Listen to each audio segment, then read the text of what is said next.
Welcome to Riks Europe. My name is Peter Kleppe, and today we will discuss the French election and the French political situation with Hélène de Lauzun. She is the Paris correspondent of the magazine The European Conservative. So welcome, Hélène. Hello, Peter. Thank you for the invitation. So we saw this gamble by French President Macron, which ended up in a hung parliament. You could say the three big blocs, Macron, the far left, and then the National Rally and some allies, with nobody achieving a majority. So what's happening next? Yeah, the situation here in France is extremely uncertain. The Prime Minister, Gabriel Attal, gave his resignation, as it is the constitutional process, on Monday to President Macron. But which was rather expected, Macron refused it because he wanted to maintain Gabriel Attal on board as long as possible. And why is he doing so? Because it is very difficult to find a new prime minister. So this situation is probably going to last for some weeks now, some days in the most optimistic scenario, but likely some weeks. You have to find a proper character, a proper figure that is going to be able to gather the votes in the next steps of Macron's policy, especially because the next stage is a very tricky one. It's the vote of the budget in September. And regarding the budget, we have three blocks which are very, of course, opposed together, but especially on economic matters. So he has to find a figure of consensus that can speak both to the left and to the center. And the problem is that the first bloc, in terms of seats, is the far-left coalition of the New Popular Front. And they are pushing to get, for them, the post of prime minister. But if it's the case, it's going to be very hard to find the consensus. That's why, for the moment, no issue has been found. Is there a chance that this far-left party will be sort of kicked out of the left-wing alliance, that the, let's say, center-left parties will abandon them and then work with Macron? Yeah, many observers think that it's a possible outcome of the crisis, to build a kind of centrist coalition gathering the center-right, who refused to go with the National Rally, the remains of the Macronist camp, and some people on the left, for example, the Greens, the socialists, who do not want to work with this messy party that is La France Insoumise, and which is the most, problematic party among the leftist coalition. We would have a kind of big coalition, not exactly what we found in Germany, for example, but something likely to be so. The thing is that it would put into place people who are exactly responsible of the actual situation. So I think that if we go towards this scenario, the anger and the frustration of millions of voters is going to rise. Well, is nobody talking about a possible scenario where you had, for example, Prime Minister Attal or some Macronite staying Prime Minister, and Macron working, continuing as a minority government propped up by the National Rally? Maybe, if you look at it, I think whether you agree or not with the National Rally, they have been moderating a lot.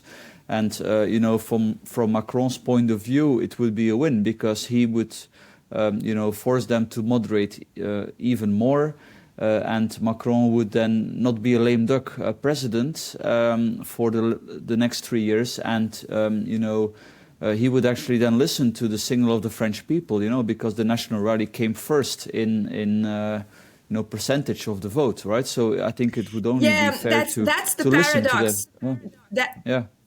Yeah, that's the very big paradox of the present situation. The National Rally is the first party, strictly speaking, in terms of seats, because on the left, it's a coalition The National Rally has had the biggest number of seats, but it also had the biggest number of votes in terms of percentage, as you just said.